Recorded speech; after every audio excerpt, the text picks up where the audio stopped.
out to the Bay Area. Get your takeaways. Give me your takeaways on this all-star layout. Yeah, I think there's a couple of things at play here, Kiana. On the one hand, there was more defense. I thought that the youngs versus the olds was a fun format, and both sides were trying. Draymond Green isn't wrong that he did have to work pretty hard to become an all-star, and these guys are up-and-comers. But then Charles Barkley's response right after that was, well, hey, man, your generation is the ones who broke this thing. And so the NBA was sort of forced into what Charles Barkley called this kamikaze format.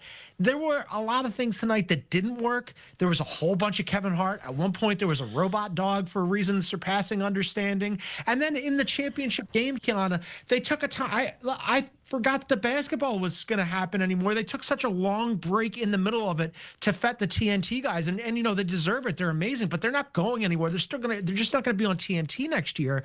They're going to still exist. So that whole lull and intermission, I almost fell asleep. There were a lot of things here that just did not work.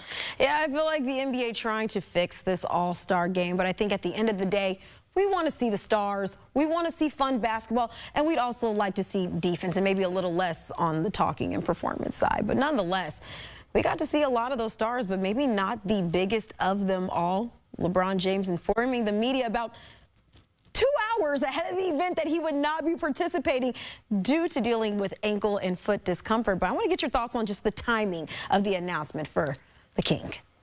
Yeah, the timing here is that LeBron wanted to remain an all-star and make his 21st appearance, and that he probably didn't want anybody to replace him in this one. So it's LeBron being LeBron. I don't think it's a huge deal. I know that there are people who wanted to see Domantas Sabonis or whoever the next guy up was get a bid and be able to play in the game. But also, this game wasn't any great shakes anyway. And oh, by the way, Kiana, he wasn't the only one to bow out late. Ant Edwards, according to Mark Spears, had a groin and or a cold. He didn't show up in the game either. So LeBron James taking a lot of heat because he's LeBron James. But there were a lot of things that didn't work and that we should nitpick about tonight. I don't think LeBron setting this one out is one of them. Nonetheless, I'll say it was still entertaining to see him courtside and interacting with the guys nonetheless. But, John, from rising stars to the new format, Matt McClung dominating the dunk contest to even a kid beating out Damian Lillard for $100,000. It was an eventful weekend in the Bay. So if you had to give me a letter grade, what would your overall grade for this year's new look All-Star Weekend be? All right, so the best things that happened this weekend, Kiana, you just rattled them off. You had a kid make a $100,000 shot. That was fun. You had the youngs versus the old. That was fun. Mac McClung jumped over a car. That was interesting and really did it not in the way that Blake Griffin did it when Blake Griffin jumped over the hood of the car. This kid went over the top of the car to throw caution to the wind. Those are the best things that happened, Kiana. The rest of it was all just like a whole bunch of weird nonsense where they were trying to make something out of the weekend and stretch it out. This whole thing tonight that went on for 3 hours, that could have been an email. Just send that in an email and we'll all be done here. A D on the whole product for the weekend.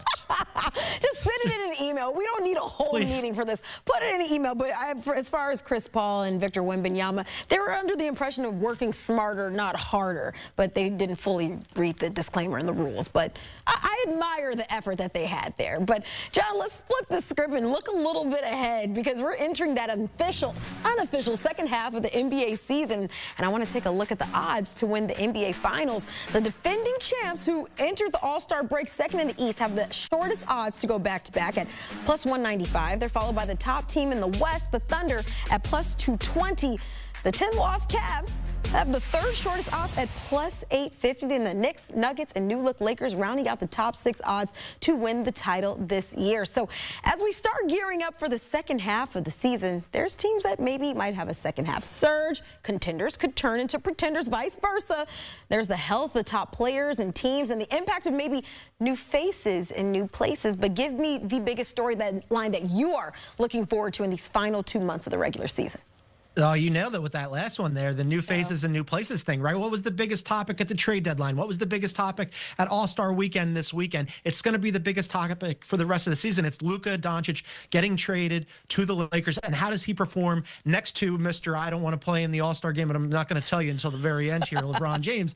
It's going to be a super fun thing to watch, unless you're a Mavs fan. Apologies to Mavs fans, because now those two teams are really linked, not just for this season, but for the several seasons going forward. Everybody's going to compare what happens in Dallas to what happens in Los Angeles. Luka, he's played 2 games since he got traded to the Los Angeles Lakers. He was a little rusty, but I would expect him to knock that rust off pretty quick, Kiana. And we'll see whether or not the Lakers can do something this season. You mentioned the 3 teams that have the shortest odds to win the championship. I think that's right in Cleveland and Boston and Oklahoma City. But can the Lakers potentially make a push? And then can the Mavs get healthy moving forward and do basically anything that would justify that trade? Yeah, that's going to be a little bit of a tall hill to climb right there, considering the magnitude of what went down out in Dallas. But with what you've just said, Lakers NBA Finals odds plus 1,800 after adding Luka to the mix. But we're still 4 months away. But before we get to that point, I want to get your midseason NBA Finals pick.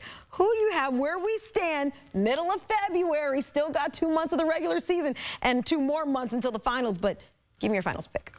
Yeah, I'd love to go with the Cavs, and I think they have a shot. They've been really good all season long, the #1 offense in the NBA, and a top 10 defense, way ahead of the curve, way ahead of anybody's predictions, certainly mine. But I think in the Eastern Conference, it's going to be the defending champion Boston Celtics getting through because they've got that muscle memory. Their 1 through 6 is as good as anybody in the NBA. And in the Western Conference, they're tied for the best record in the NBA, and I think they're the best team in the NBA, the Oklahoma City Thunder. SGA is a legitimate MVP candidate. He's probably the front runner for the MVP candidate. It's got a little bit to go with him and Joker, so we'll see what happens with that award. But they've been so good. They just got Chet Holmgren back. They've got the #1 defense in the NBA by a mile, Kiana. It's not even close. They've also got a top 10 offense. I'm going to pick the Oklahoma City Thunder to win their first championship, one of what could be many because they're that good and they're that deep. And if SGA is in the championship, he's going to be the best player on the floor. So, yeah, I like the Thunder. Are we already predicting MVP as well, John? Is that what you're telling me right now? We're looking at SGA, what he's done in his body of work, and that just continuing into the postseason?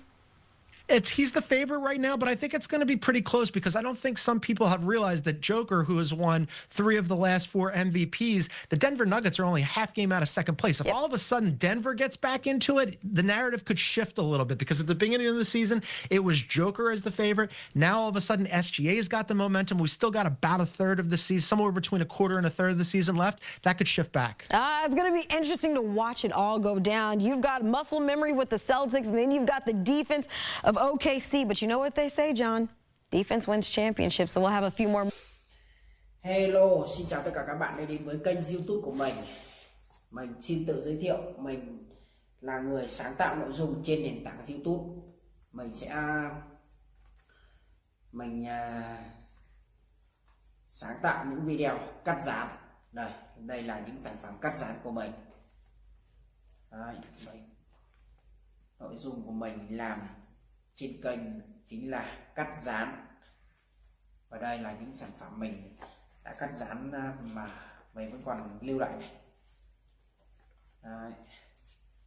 Những đồ vật của mình sẽ làm là những đồ vật, động vật, con vật và rất nhiều những thứ khác mình không thể kể hết được.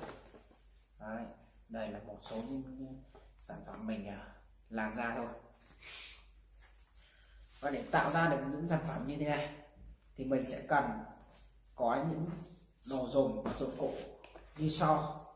Đây, trên tay của mình đang cầm đây là giấy thủ công nhé, giấy thủ công màu các bạn này.